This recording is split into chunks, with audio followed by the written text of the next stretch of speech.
35 pesos for this day too.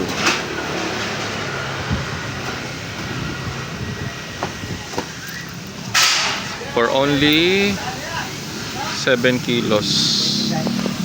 Hi.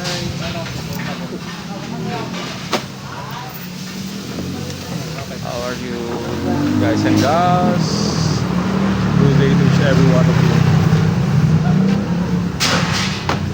What should I gonna say? Thank you, Lord, for all the wonderful blessings that you gave, for all the trials and challenges that I surpassed. Shout out to my mother, Big Pepper, to my sister Christine, to my childhood friend Helen Carret of San Roque, Legazpi City. Hi, hi, hi. I'm glad and happy because little by little I'm disposing my junkies in my house and my scraps. So later on,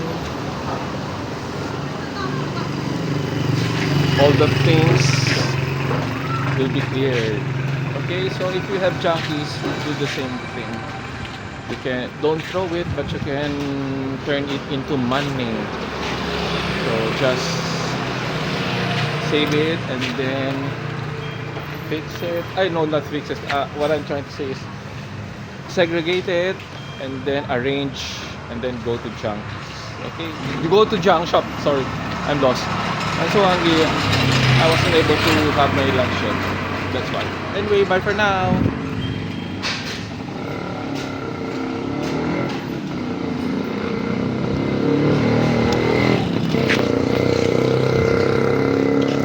I'm gonna go now to Santa Lucia for my daily stints.